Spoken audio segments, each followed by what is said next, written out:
symphony. I could write a symphony. Like a drug in my head, I depended.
Save me, you should never break me.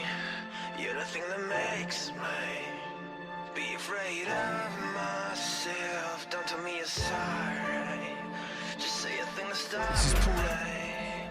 Help me break the silence, got me saving from myself.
Hello. Alright. So today I am working on 2D physics engine for the engine. This is a template component. And first of all though, I'm setting up a test scene for 2D rendering so I can render the test, the physics test. So I think I'm going to load in 2 images. I'm going to load in a sphere. Actually, no, just 1 image, just a sphere. And then I'm going to also create a 2D shader maybe. I don't know. This one actually should work fine. So let's create.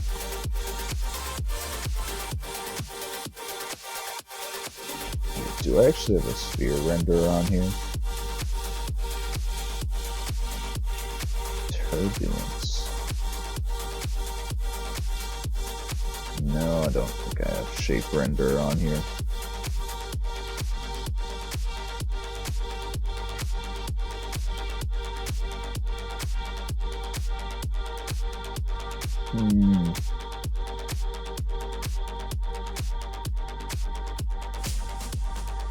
Alright, whatever.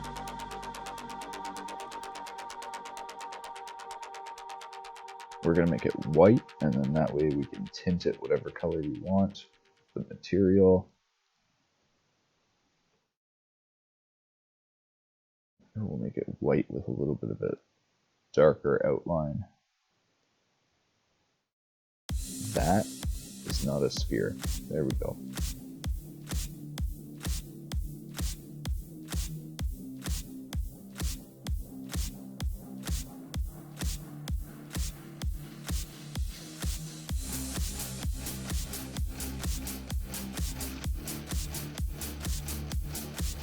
Alright. Oh wait. Oh no, this is inverted. Flip those. Maybe make that a little bit brighter. Alright, there we go.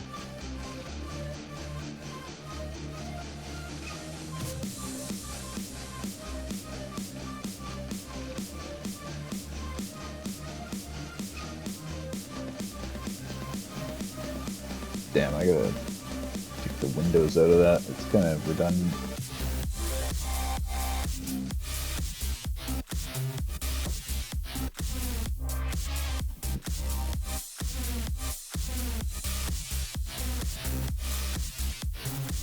Alright, now I'm gonna load that.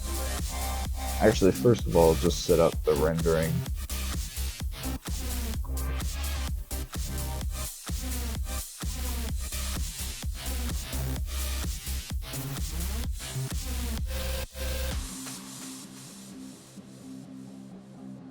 Oh yeah, okay, so this by default actually has no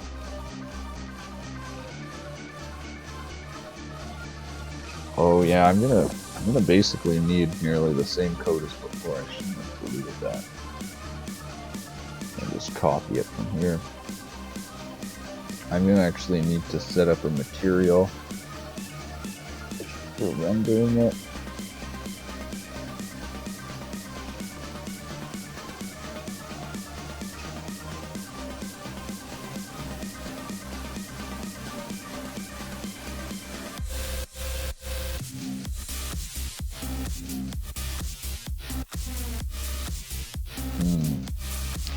So I might do this actually with the GUI because it's so much easier.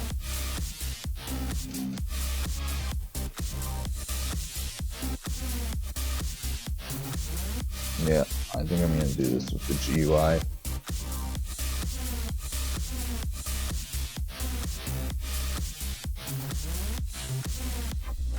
Because I'm going to need to create a different material for each different color I want to do. This is actually something that will be way easier once I get the editor all working. Hey, Morame.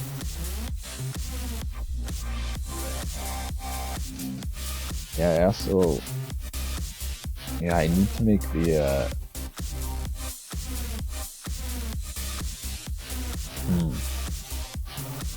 Progress made. Oh yeah, I fixed it. Everything's working. I moved on to the 2D physics engine. I'm just looking at how I want to render the test for that. I'm thinking I'm actually going to use I was going to use the renderer, but it's actually easier if I use the GUI because I don't have to make any materials. I can just set the colors and textures. That's all I need to do. So I'm going to do it the GUI. And last night I actually made a Minesweeper game in the engine.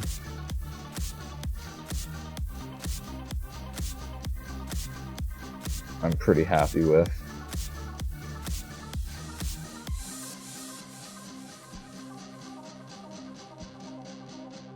I also love Minesweeper. I'm actually going to convert this to JavaScript and make a version that runs in the browser on phones, so I can play it on my phone.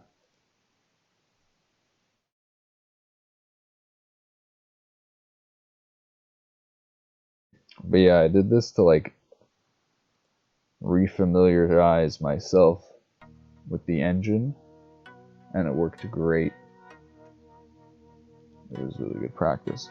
You mean script, that's not JavaScript? No, I'm gonna do it in JavaScript. Just rewrite it. It's only like 400 lines code,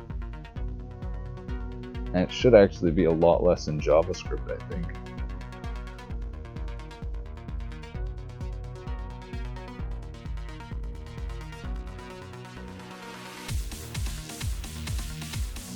Now that I started this Minesweeper game, I gotta finish it.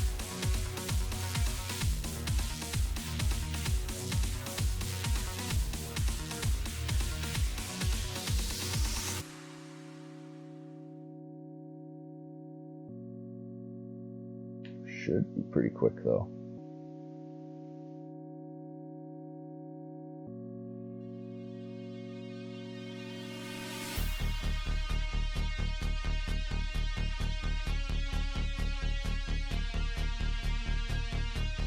This is actually a good game for your brain too. At least I think.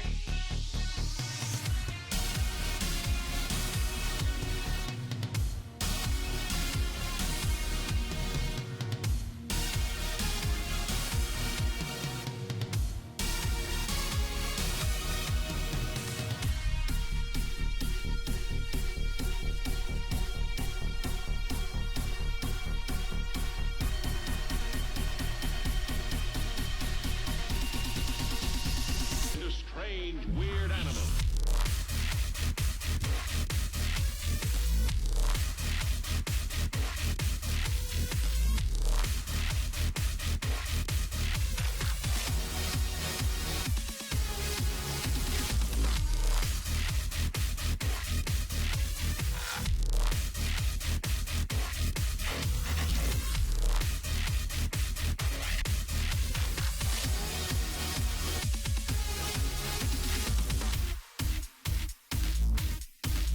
Let's see.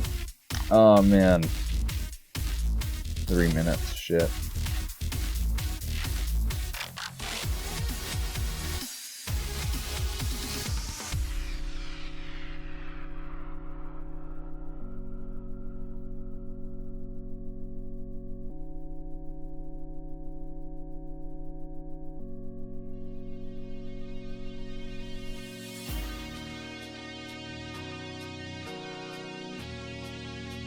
This part down here is bugging the shit out of me. It's like, oh man. I know that these two are probably it, but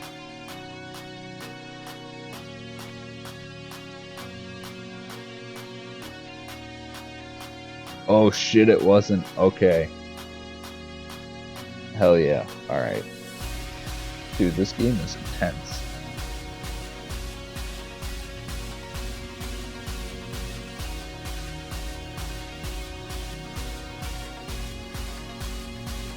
Anyways, I'm not gonna convert this game to JavaScript anytime soon and do that. I'm gonna work a lot on my engine.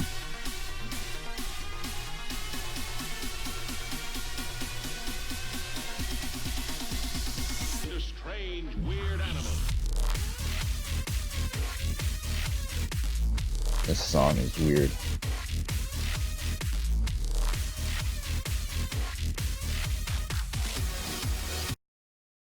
So it goes every time.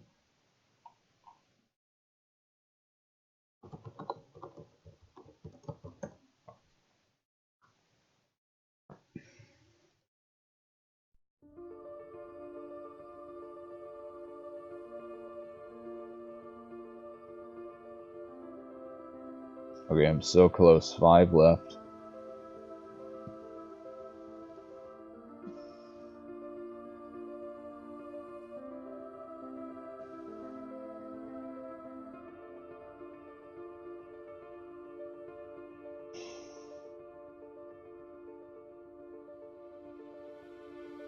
Hell yeah! Alright. Under 5 minutes, too. Alright.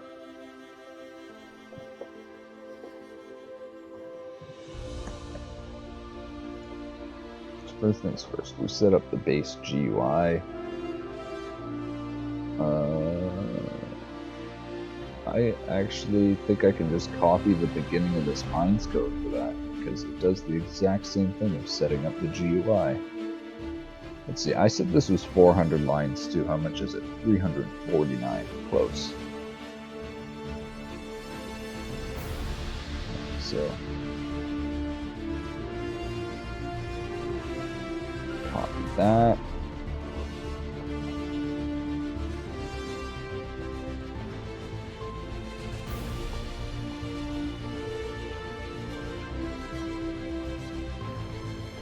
Set background to green, just to test.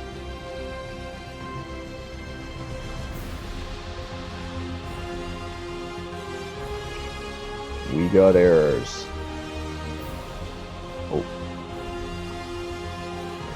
That was a variable, and this was a variable that was declared.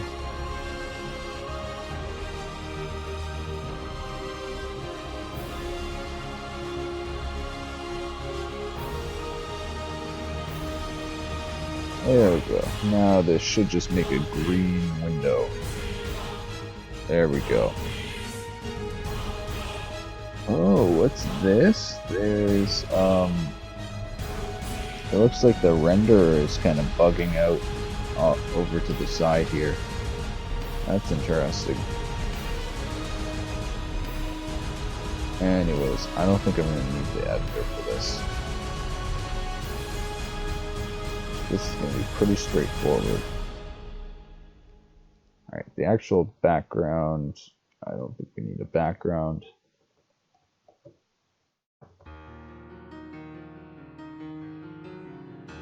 Wait, actually, I forget. Does the GUI automatically clear? I can't remember if I programmed that in. The renderer doesn't automatically clear. You need to add a background.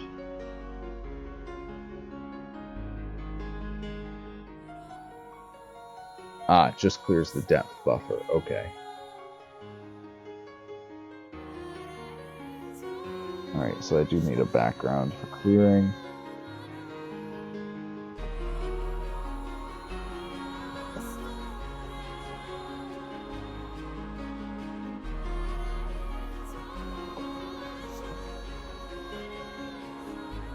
Alright, now we're going to create a circle object or something. Basically, we're going to load the circle image we created before as a texture and display it with this object.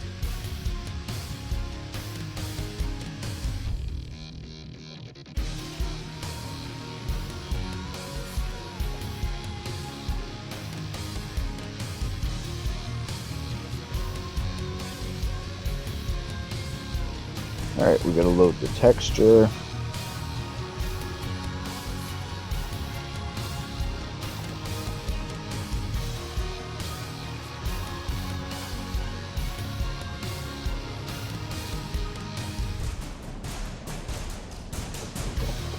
This is our asset load managed function. We've used a bunch of times before.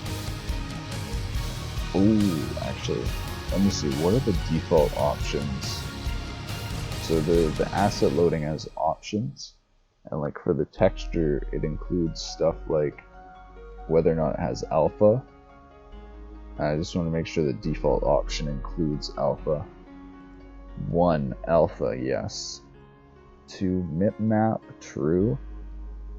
5 vertical flip, wait, 0, 2, 3, 4, 5, yeah, so by default it vertical flips, okay. Default options are good. Be able to load texture. This is all the stuff that I talked about getting to know my engine again, because I wrote all this stuff a year ago.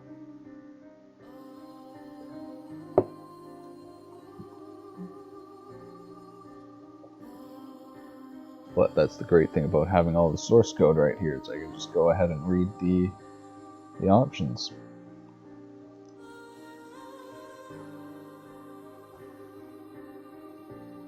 Okay, so now I can just assign the texture, circle.asset. Actually, I think it's a pointer, so I can just do that.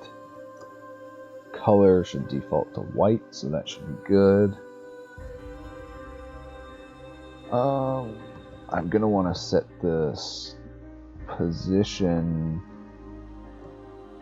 Actually, it'll by default, I think, render behind this at the beginning, so I'll just do that to test.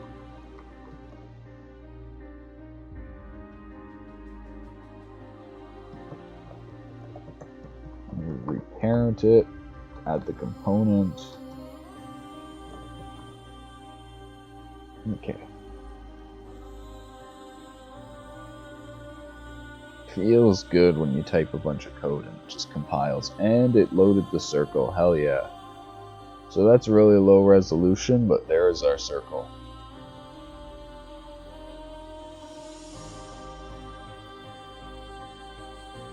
I gotta be honest, the texture interpolation is actually really good. Like, that doesn't look like bilinear, that looks like,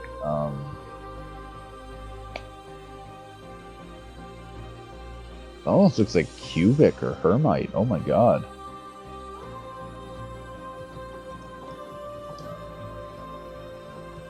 Wait, I'm just wondering, because by default it should be using bilinear or trilinear.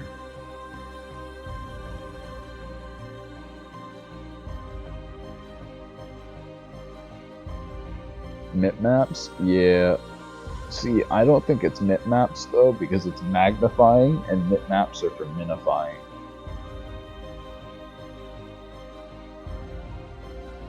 Oh man, there's actually no good example images for bilinear. They're all really high resolution ones where you actually can't see the difference in interpolation. Pixel interpolation. Oh, wait, here we go. Here we go. Nearest, bilinear, bicubic, spline, hermite. So yeah, it actually looks like hermite in my opinion. Dude, there's so many interpolation techniques. Oh my god. Fucking math is infinite. Alright, this is good though. We've got our circles. Okay. Alright. Vulkan have them all. Technically, OpenGL has them all too, you just gotta implement them yourself.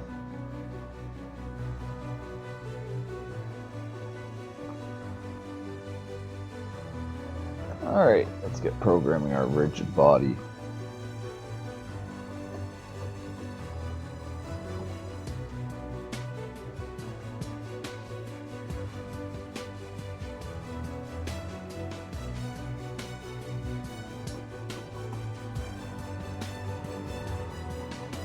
And creating each texture in FBO, you need to set filter and option, lots of useless code. Well, I mean, if you're good with the default, which is linear in a lot of cases. I mean, don't you need to technically set the filtering option anyways if you're setting the filtering option?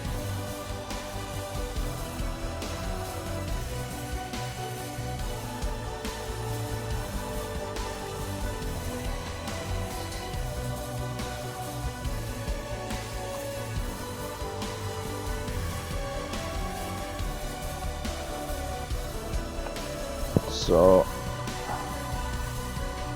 it's not like OpenGL. Yeah, no, I'm just saying though, if you're setting a filtering option, then there needs to be some code that sets it, right?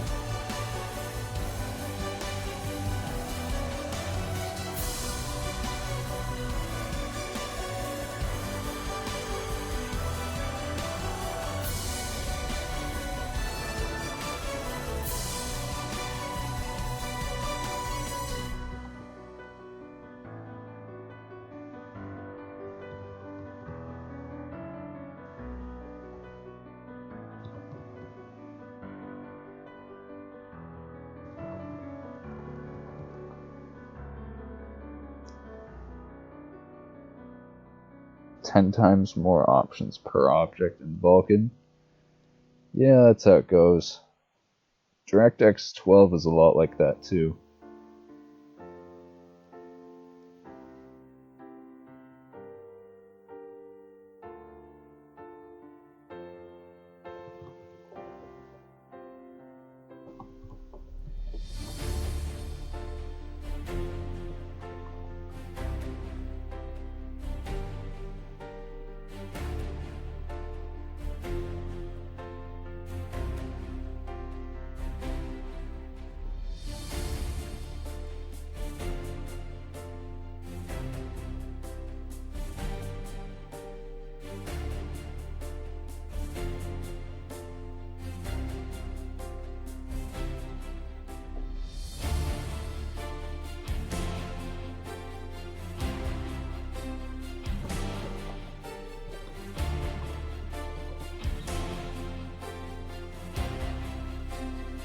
DirectX better, it has standard that works everywhere. That's what OpenGL is. Alright, so the way I'm going to do this, I think, isn't to have a different update call for each rigid body. I think what I'm going to do is, when the first rigid body is added, I have a single update call that's added to the event callbacks, or the update calls, and then that update method, update physics 2D, will update all of the 2D physics.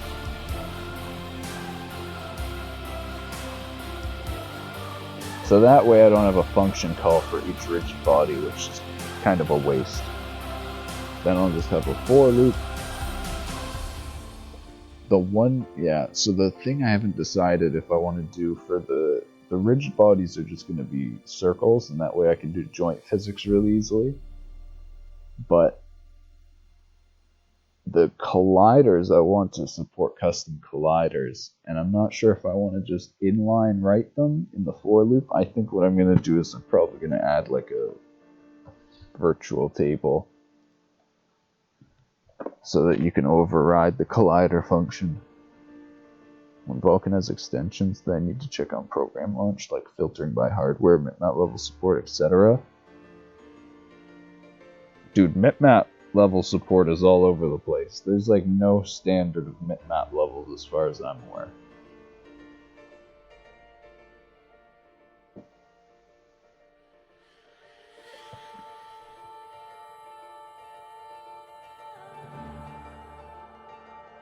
Yeah, so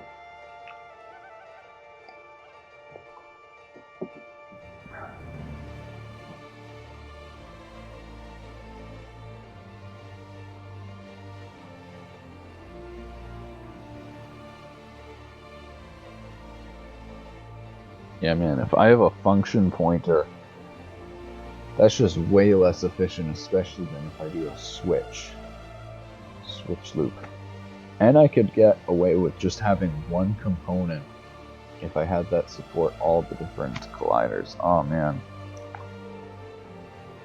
Mobile phones and Macs 2 to 3 levels for MIPMAP. Oh god. Well, yeah, you know what? I guess that's true because mobile phones have like 2K screens and they don't need to do that much minification.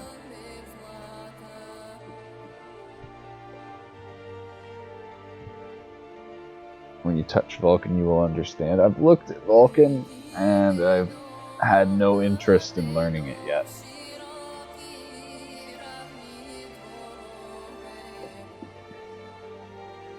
Okay, so thinking about this, what I'm going to do is I am going to do it in a separate function in a vtable, but I'm going to wrap the colliders in a bounding circle. That way it can simply check if it's actually going to be the new closest distance, and then it can skip out on processing it if in a bunch of times, which will actually be super good as well for mesh. I'm going to need to do that anyways for mesh colliders and things, so back to Vulkan only because of job offer app now, they want me to know it. That's a good use. That's, you know, if there's one thing about overly complicated APIs, it gives a lot of good job opportunities.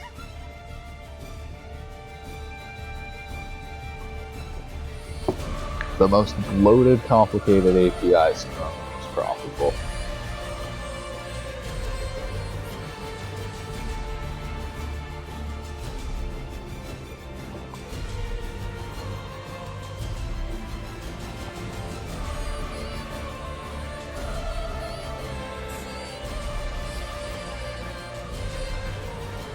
So I wonder, I guess I'll just have a bool started 2D physics.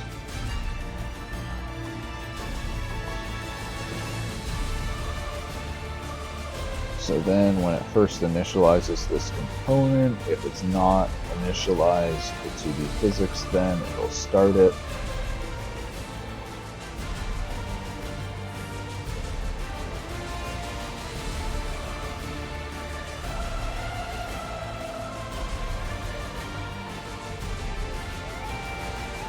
And I gotta remember how this... I keep forgetting how to use this macro I made.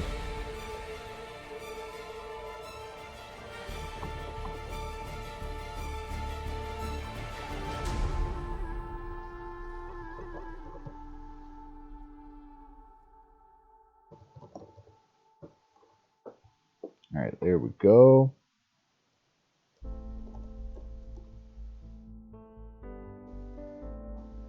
I'll start the 2D physics update loop. Okay, then I'm going to need a list of the rigid bodies. Okay, so that's the other thing. I don't think I'm going to do an acceleration structure because I am just going to make small games.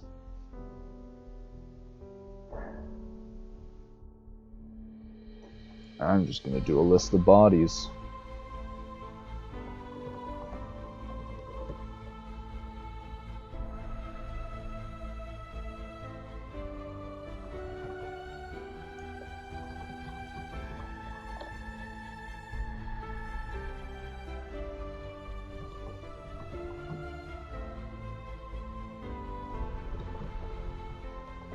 Alright, so the list is actually just going to be a list of pointers to the bodies.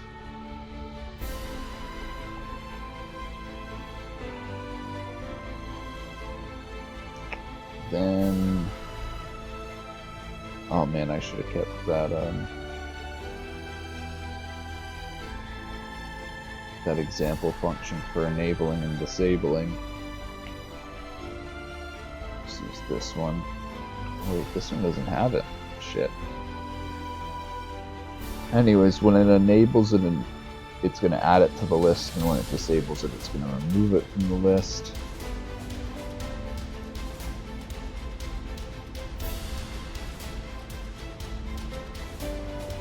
Oh, it's literally just enable.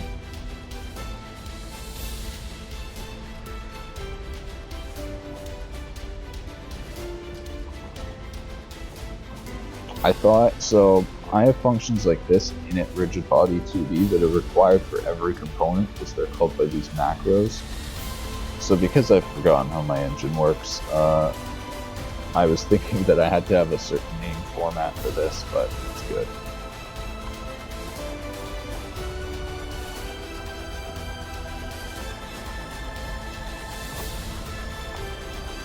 So now we have to define the enable function,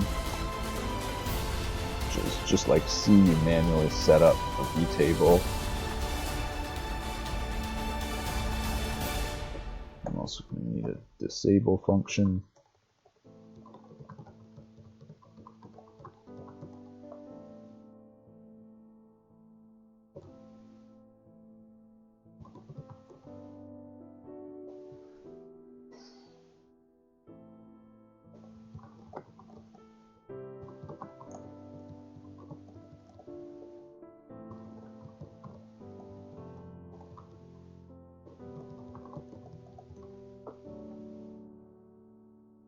Alright, that should do it. Add the rigid body when it's enabled, remove it when it's disabled. I should have a default everything.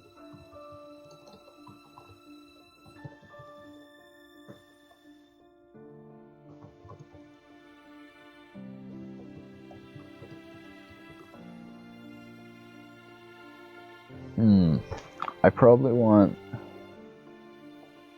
some objects to have a toggle of how much gravity there is. Speaking of that, Vec2 physics 2D gravity, default to none.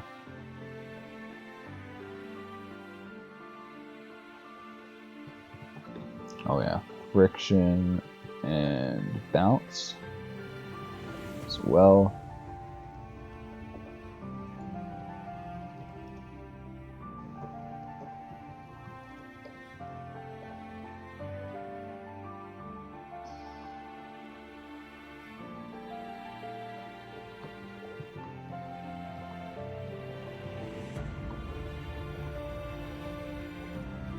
So this is manual reflection because this is C.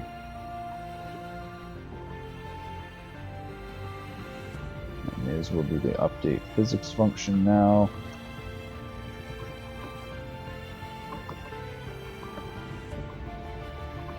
So what we're going to do is we're going to loop through all of our body, all the rigid bodies.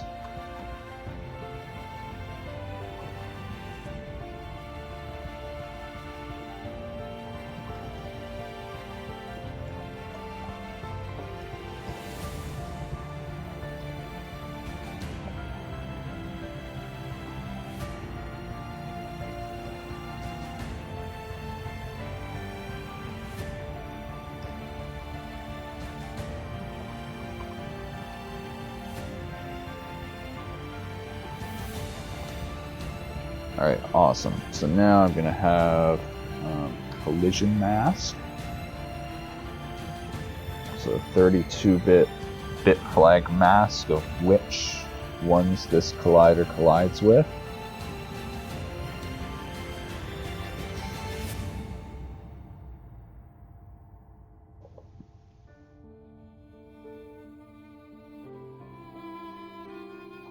Oh! Actually, the most efficient way is to split these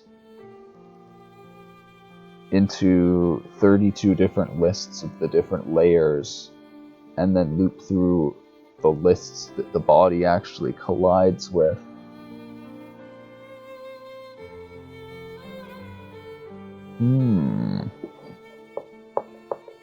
Because otherwise I'm going to need to do a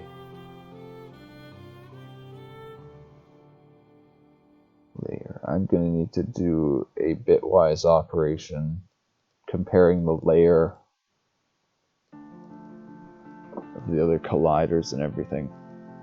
Oh yeah, and this is the bodies, so I also need to do colliders. Yeah, I should do colliders before I do this, because that's going to change how I do that loop. Alright, so let's start writing the first collider, circle collider 2D.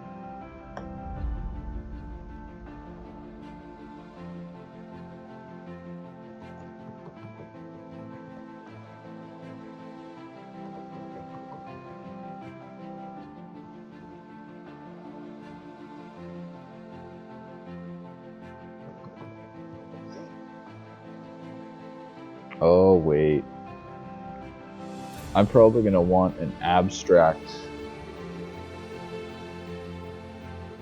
Collider 2D to inherit in all the other colliders.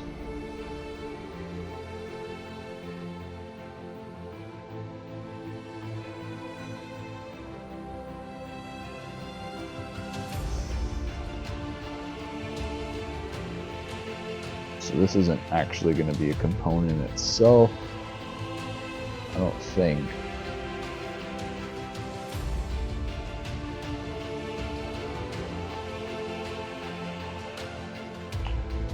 Oh yeah, so I'm going to need a delegate function, I think. Oh wait, so what is the distance function going to look like?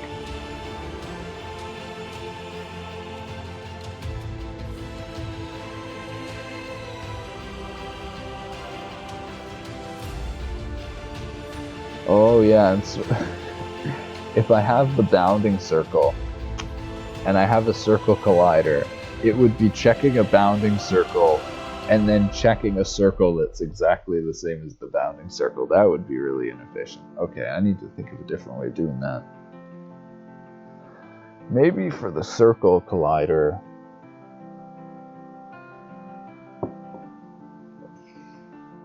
just is the bounding circle. Now, the actual best way to solve this would be to have all of the colliders like inlined in the loop, and that would be the fastest as well. Okay, I gotta think about this. How? So it's actually fine for all the other primitive colliders like box and capsule, because they're all defined by basically a 4-dimensional coordinate like the box, or a 4-dimensional coordinate could fit basically all the options like a box. You've got the width, height, length, and you've also optionally got a roundness option for rounded box edges. So, like that's a 4-dimensional coordinate. Then if you got a capsule, that's just a width and radius, or like a height and radius. Basically all the primitives fit in that. The issue is stuff like a mesh collider. A mesh collider where it loads in the asset. You know what? No, actually, I can fit this all in a single component. So I think I'm just gonna do a single collider 2D component. Box and circle is not enough. Actually, so for 2D, I'm actually only gonna have box and circle colliders, but in 3D, I want a mesh collider as well.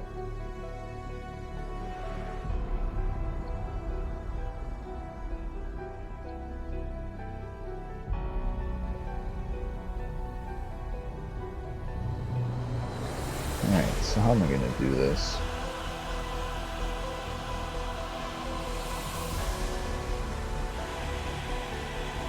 "3D mesh collision is so slow." Yeah. I'm looking at optimizing it with ABX.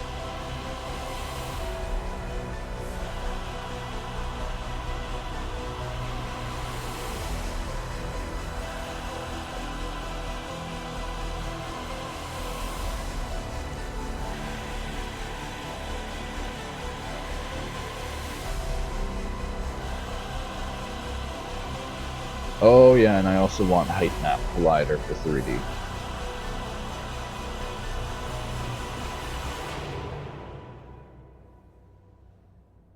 Height map collider is a bit faster. Well, a lot faster.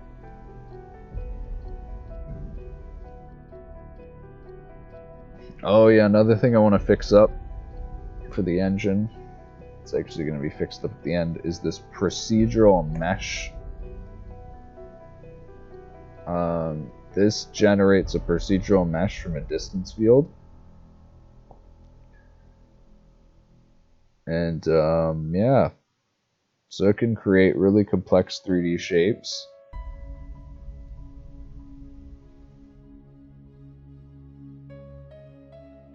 So that's cool. Hopefully we can do some really cool procedural stuff with that later.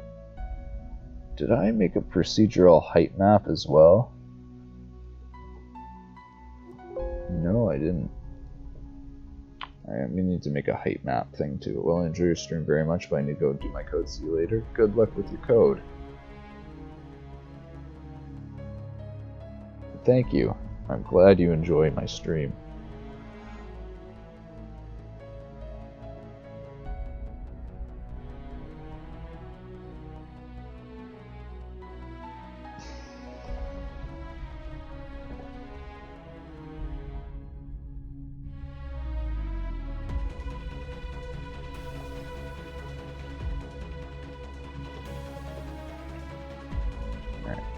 So now we're going to define the colliders, the 2D colliders.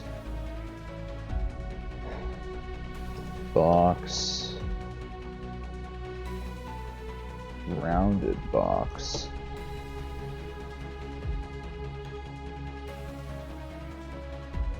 I don't think there's any other 2D colliders I would want.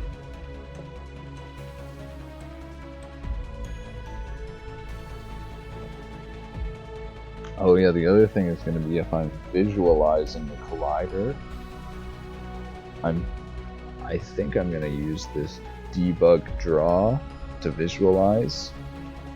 I believe, maybe I haven't added it yet, but I'm going to add it, is support for the editor to render overlays of the selected object so that you can see what colliders look like and get a little overlay of the colliders.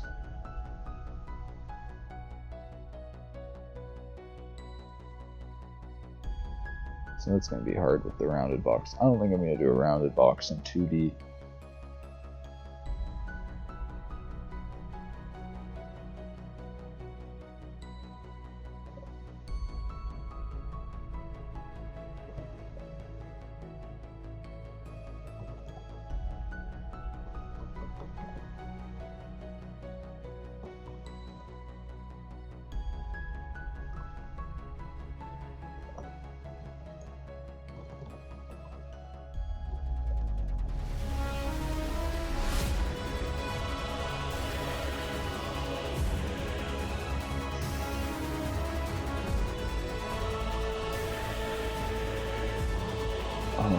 Okay, so how am I gonna change?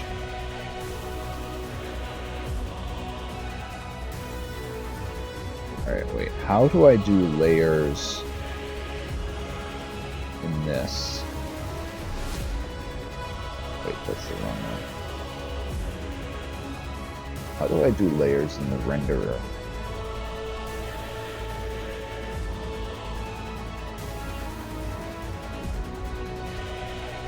Do I have a different one? Oh, I don't have layers. I have cues. Okay.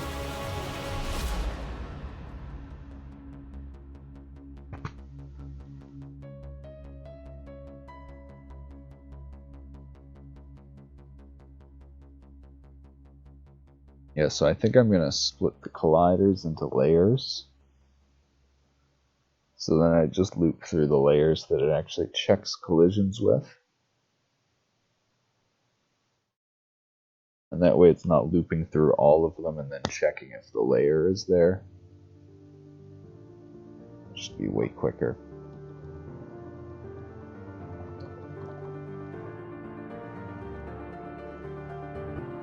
So basically do the same thing we did before with the enable and disable. And this is actually going to include the rigid body 2D.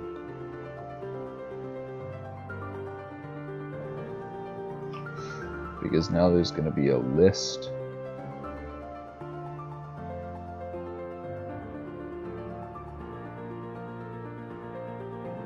There's going to be a few different lists. How am I going to do this?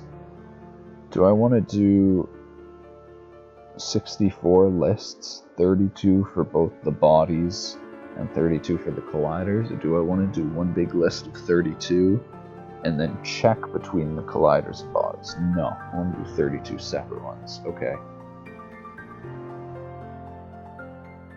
So I'm actually going to need to initialize these now. So bodies, physics 2D, colliders. There we go. So now here I'm to loop through and initialize these.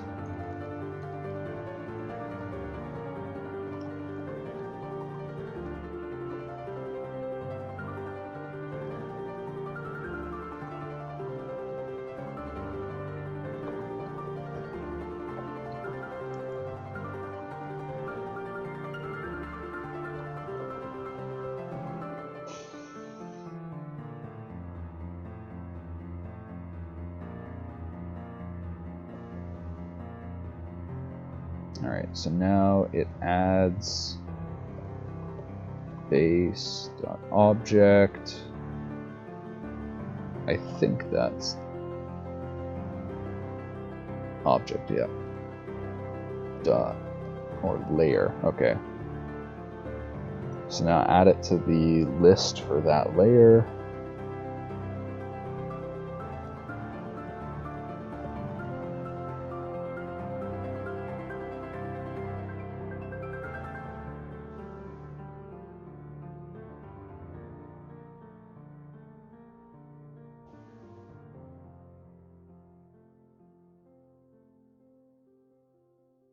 Alright, so this loop is going to be different then.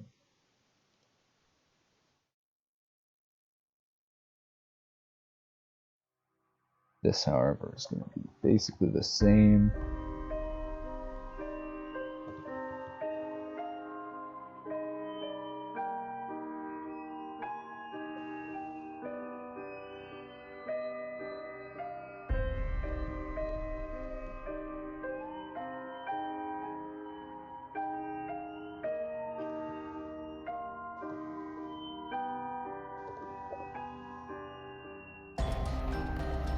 One of the other things I can't decide is if I want to add a gravity toggle for the rigid bodies. I guess there are some rigid bodies, like if one goes in water, I might want to turn the gravity off. But I can always just do that as applying an opposing force.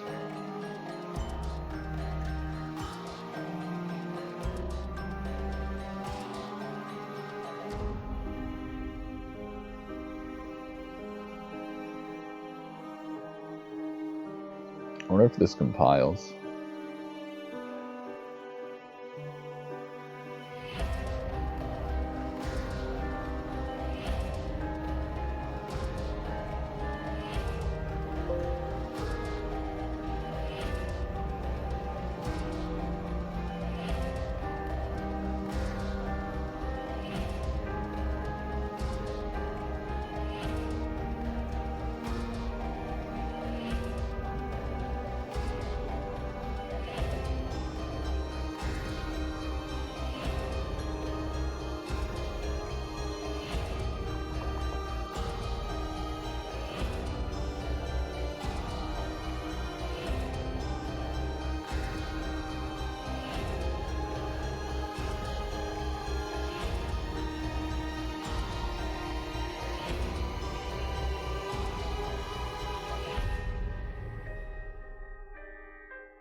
Oops, I forgot to delete these.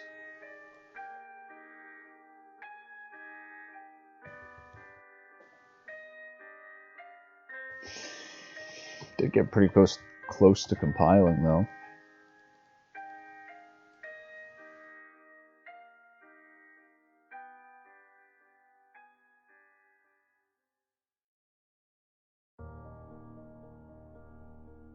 No, I need to do at least one. Okay.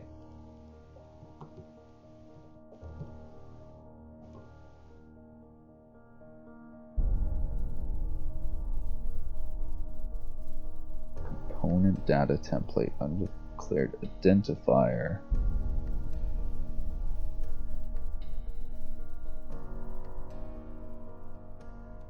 Oh, this is supposed to be Collider 2D.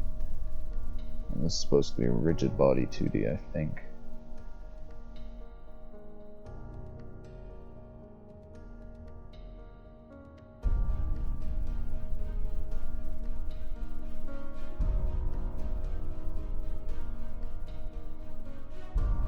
Ooh, I think I'm doing this wrong.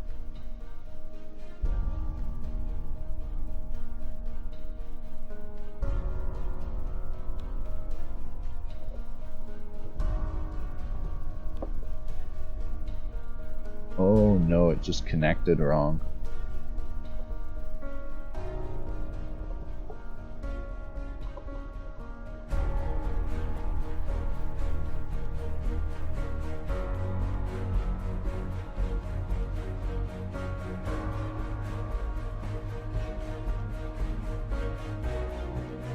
Wait, what the fuck? Initializer is not constant? Are you kidding me?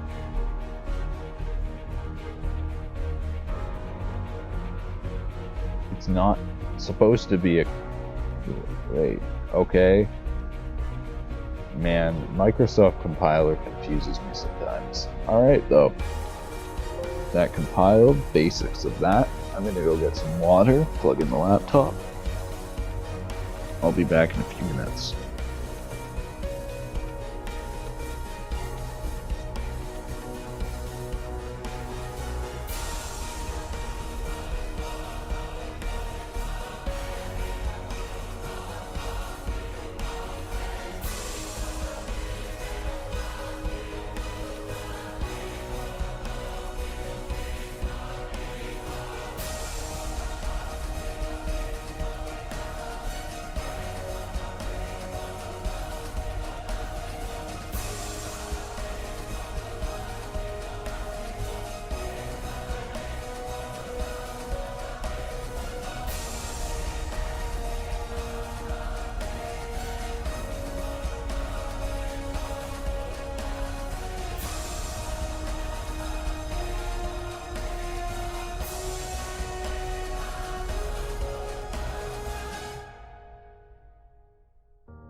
Alright, I'm back. Let's write this update loop.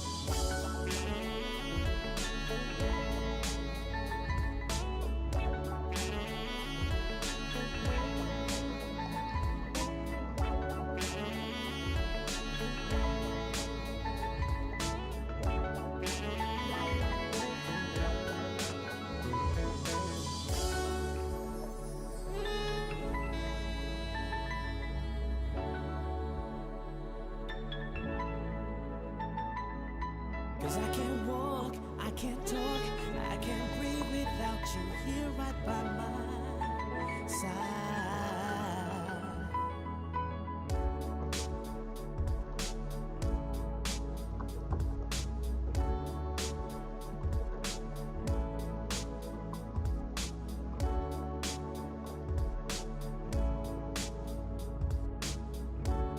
I should just actually take this into account when setting gravity.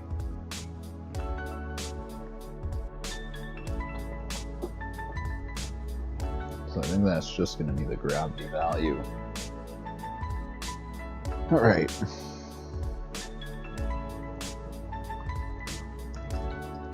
Loop through the layers.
Alright, now we do the actual updating.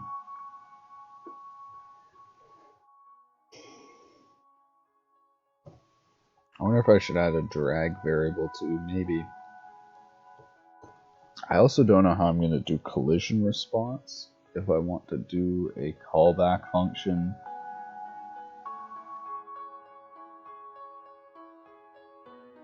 Or if I just want to set if there was a collision, and then you could check each frame if there was a collision.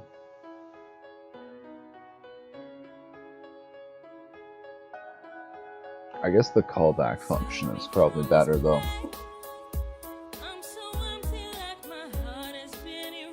So I think I'll do that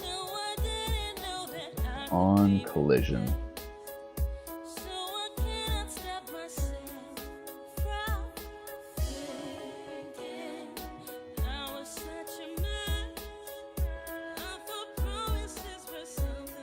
Okay. So we're gonna need the transform.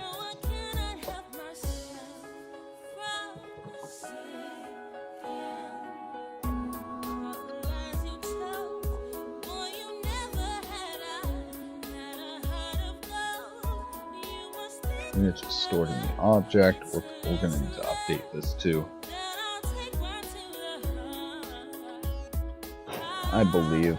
See, that's the other thing is I'm wondering how I want to do. So I can either do contacts and keep track of when you're against the surface and calculate friction by traveling perpendicular to that, or I can do it in steps.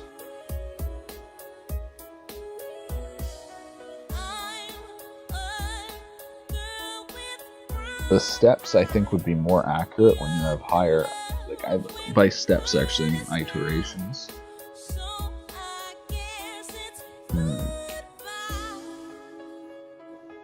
Well, let's calculate the basics. We got the velocity. We will add the gravity.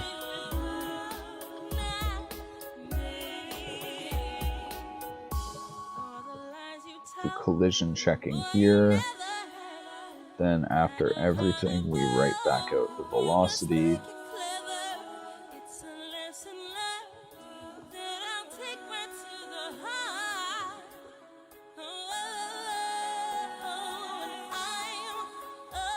But yeah, how do I want to do the collision response?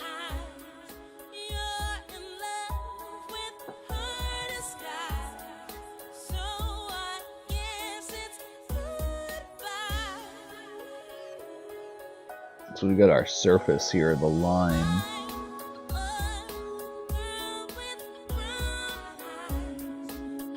Got our sphere that's going, or a circle that's going to collide it. Should do that in a different layer. There we go, okay.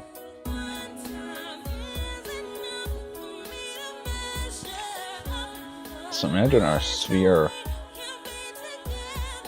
is falling down here. When it hits, we can calculate the friction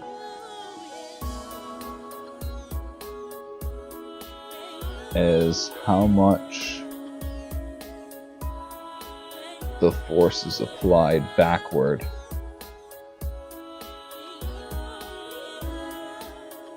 Or basically, yeah.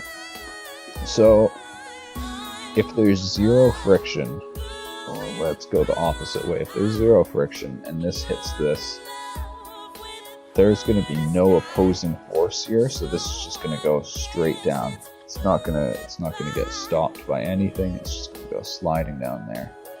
If it has friction, realistically, it should just stop. I believe if it has insanely high friction, this should stop.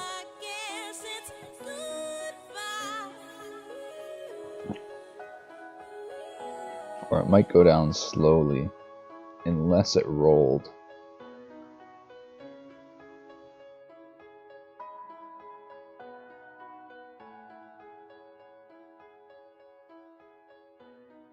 So I'd be interested to see, so to do rotations, I would add joints here. So I'd have multiple bodies rotating, but this is hilarious. Oh my god. Goddamn paint.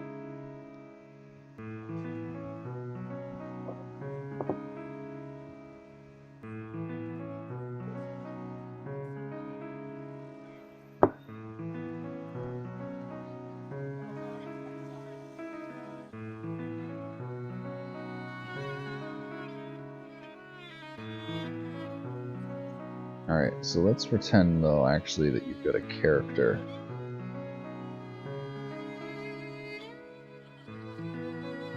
Who is walking along this flat surface. So this movement step, you're gonna have the character try to move forward.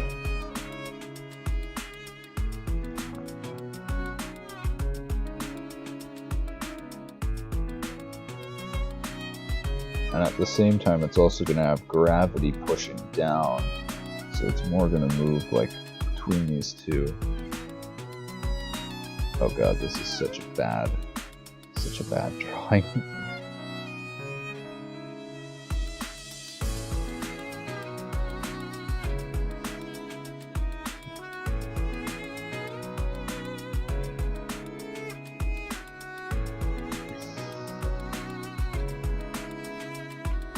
So then when it hits the surface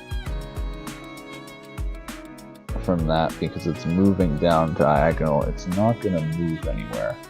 And that's going to be bad for the player because it should move at least an inch that frame. So if I do another iteration, it'll push up the opposing force and move it that way. So I should probably do 2 steps. Or an extra step if there's a collision. Yeah, okay. I know how I'm going to do this.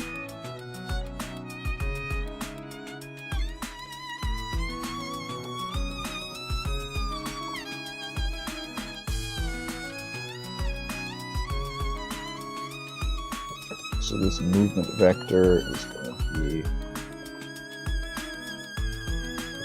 the velocity times the delta time. This is going to be the amount the sphere moves this frame, or the amount the body moves.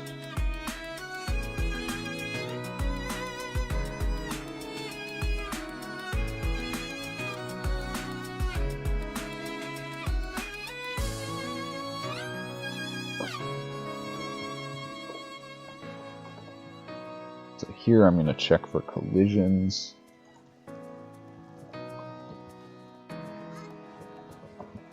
Let's loop through the 32 bits. Okay, we'll read the collision mask here.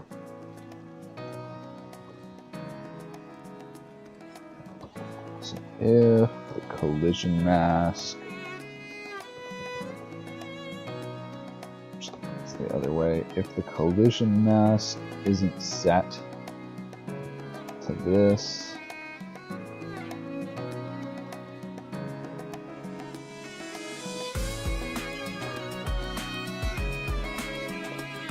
then we skip it because it's not colliding with it.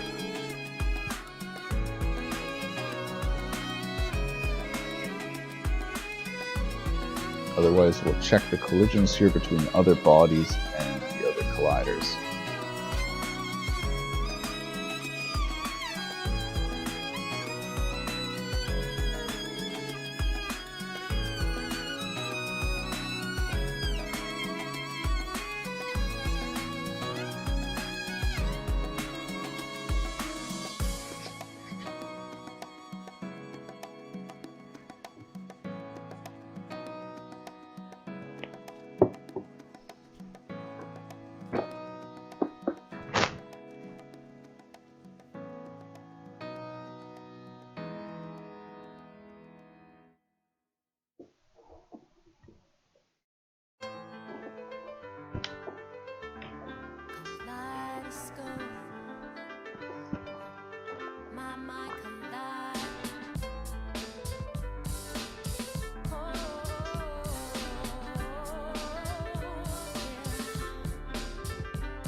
This would be weird though, because it might end up with moving extra.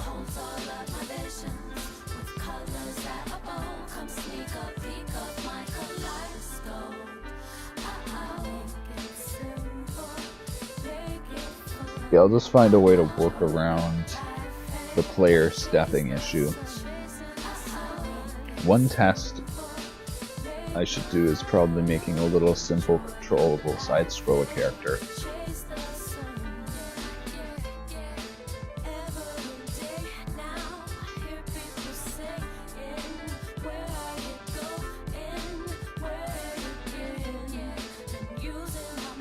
I should probably check actually whether or not this movement is 0.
So now I'm going to be looping through the bodies and the layer that it's checking collisions for.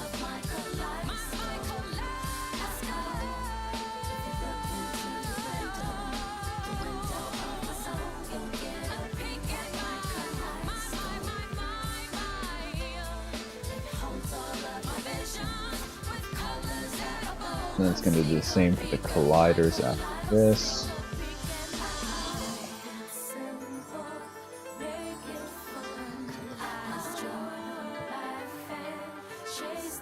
So then we're going to check if this rigid body is the same one that we're checking collisions against, or that we're already processing here.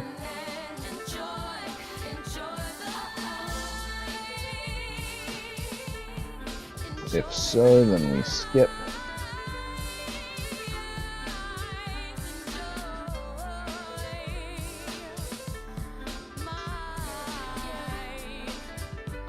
Actually, we could probably just do this if it becomes the closest distance.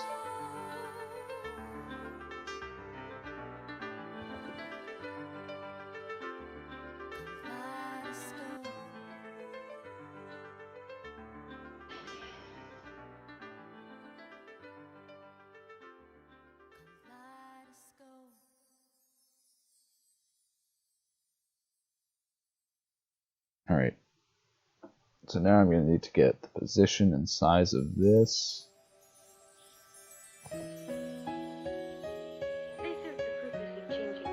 Actually, I probably want to put this in a function. But I still say they're flowers. If you like. You sell them? I'm afraid not. But maybe we can make a deal.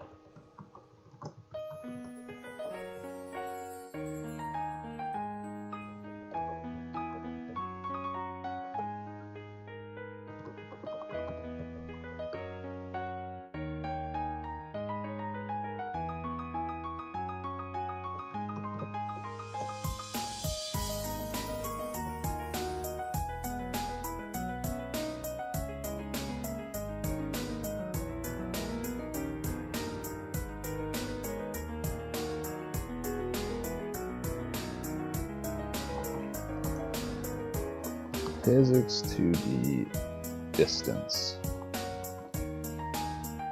Returns the distance to the nearest option in the mask.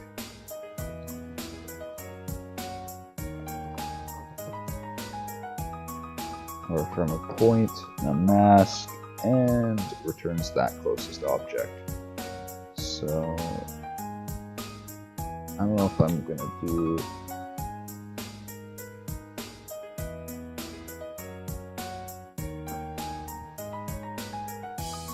I should make a struct for this, I think.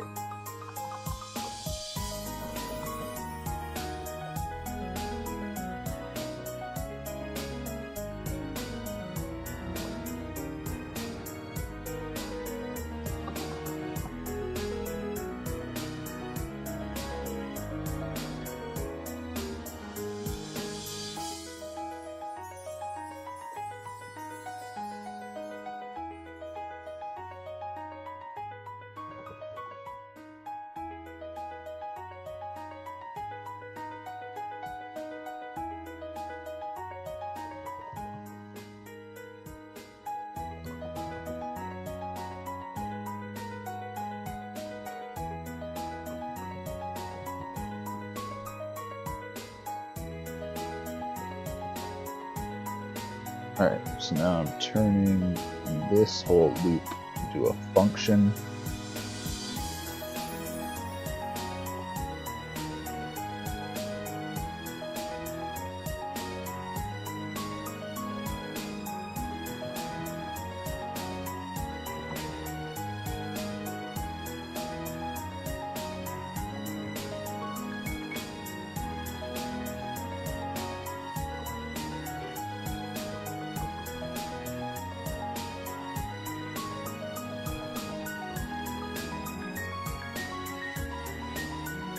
Okay, so now I need to calculate the distance to this body.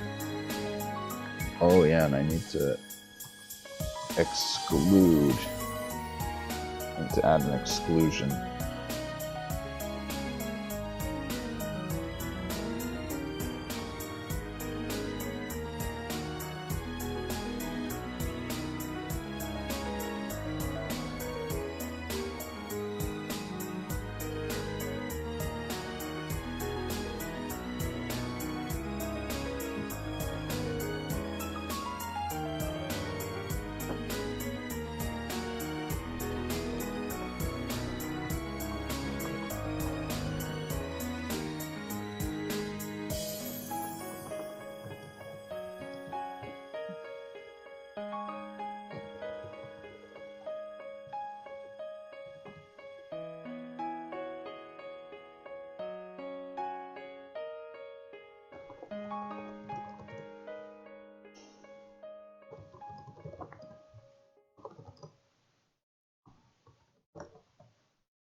Alright, so we gotta calculate the position difference.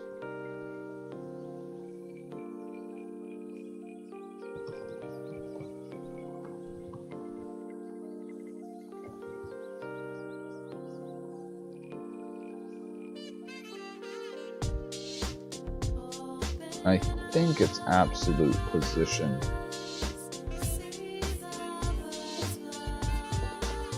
Yeah. Position is relative, absolute is the world.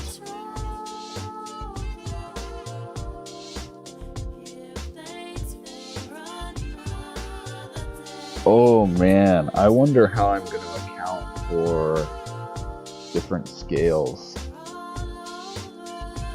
I guess I can redo any scaling when I do the movement so that it stays relative to world space.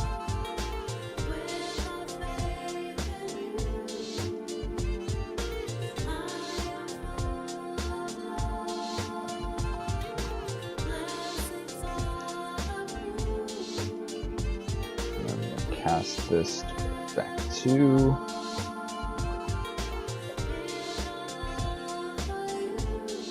Read it. Alright, now I can do -1 from the other.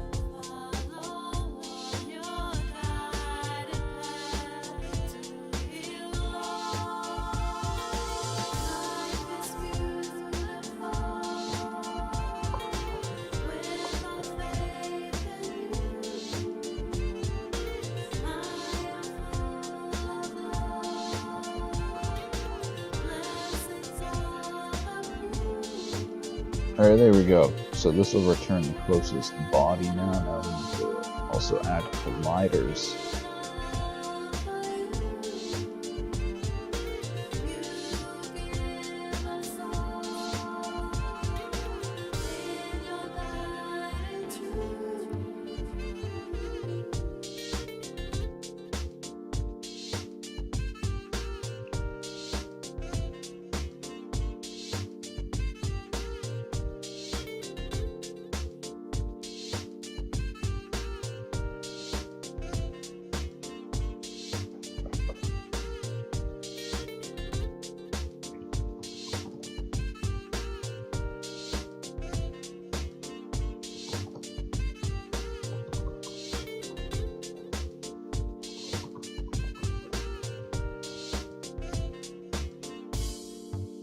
So I can just copy most of this.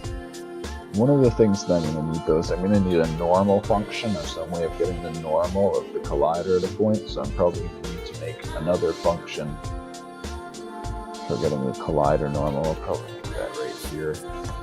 Back to collider 2D normal.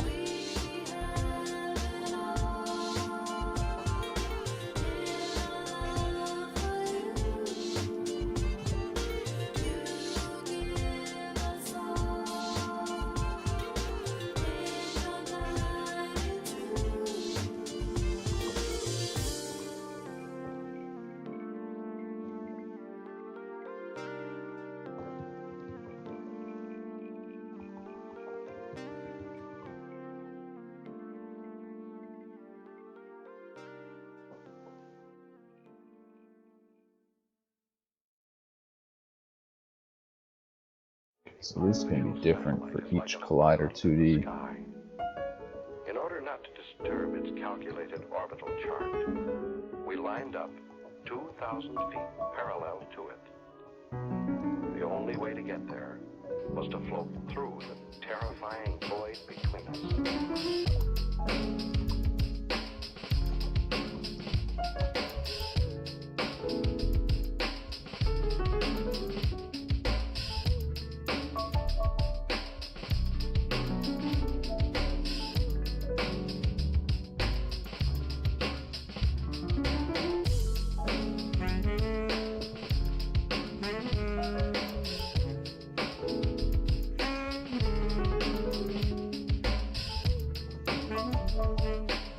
Alright, there we go. So now we have the basic thing set up for circle colliders. Now we just gotta do box colliders.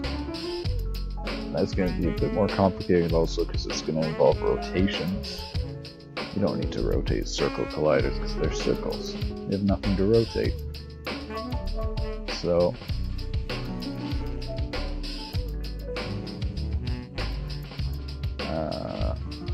I can't remember if I do the rotation. I believe I do it right now after converting to world space. I do rotate. I think it's rotate inverted.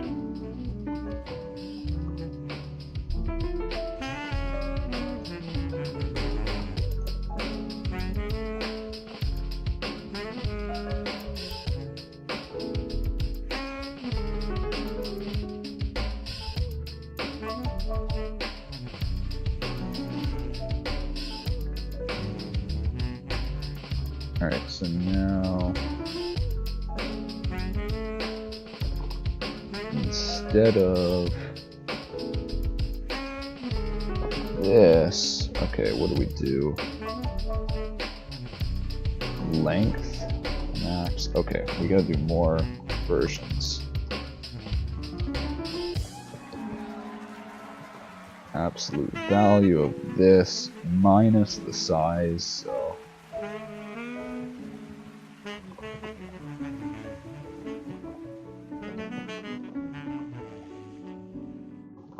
and then the length of that. And then to make it rounded, you would subtract a radius, but I'm not going to do rounded in 2D. Anyways, there we go. That's the length of a box.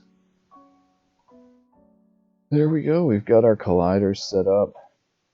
So now this should be just sampling this.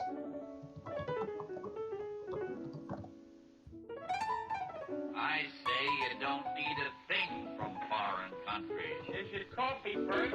Coffee.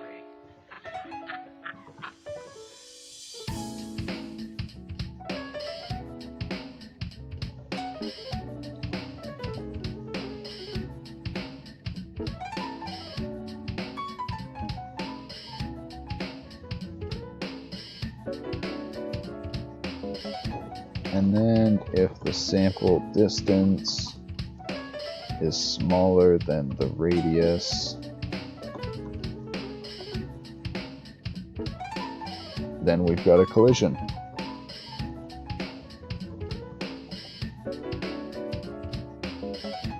And there we go.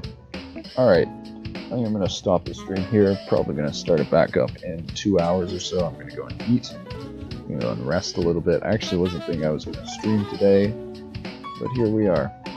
I actually am kind of determined to get the physics engine done tonight, so then I can start making maybe a little platformer or something. Anyways, thank you for watching. Hope you enjoyed the stream. See you around.